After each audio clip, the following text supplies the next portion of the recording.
तर हॉर्मुझ खुलं करण्यासाठी अखेर 30 देशांनी आता बैठक बोलावली आहे। लंडनमध्ये संरक्षण अधिकाऱ्यांची 2 दिवसांची बैठक होणार आहे। इंग्लंड, फ्रान्स यांनी या बैठकीसाठी पुढाकार घेतलाय।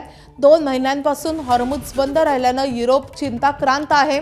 गेल्याच आठवड्यात फ्रान्स, इंग्लंडच्या पंतप्रधानांनी ऑनलाईन बैठक घेतली होती। शुक्रवारच्या ऑनलाईन बैठकीत 51 देशांचे प्रतिनिधी सहभागी होते।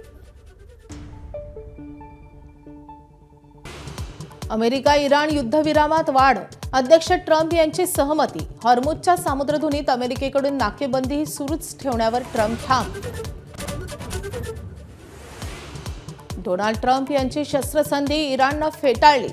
पराभूतांकडून अटी शर्ती ठरवण्याचा अधिकार नाही, इराणी संसद अध्यक्षांचे सल्लागार मेहदी मोहम्मदींचं वक्तव्य। राज्यातील शासकीय आणि निमशासकीय कर्मचाऱ्यांच्या संपाचा आजचा दुसरा दिवस। जुन्या पेन्शन योजनेसाठी कर्मचारी आक्रमक, निर्णय होईपर्यंत मागे न हटण्याचा निर्धार। भोंदू अशोक खरातची पत्नी कल्पना खरातच्या अटकपूर्व जामीन अर्जावर आज सुनावणी। याआधी 2 वेळा पुढे ढकलली होती सुनावणी। अजितदादांच्या विमान अपघातावर माझ्याही मनात शंका, बारामतीच्या प्रचार सभेत सुनेत्रा पवारांचं अपघातावर पहिल्यांदा जाहीर भाष्य। तर सत्य बाहेर येईपर्यंत शांत बसणार नाही, मुख्यमंत्र्यांचा पुनरुच्चार।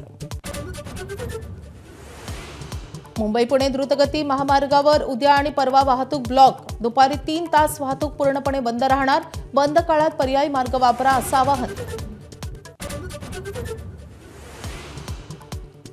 सलामीवीर अभिषेक शर्माचं वादळी शतक, सनरायझर्स हैदराबादचा दिल्ली कॅपिटल्सवर 47 धावांनी विजय। हैदराबादच्या 242 धावांचा पाठलाग करताना दिल्लीचे 195 धावांपर्यंत मजल। एबीपी माझा, उघडा डोळे बघा नीट।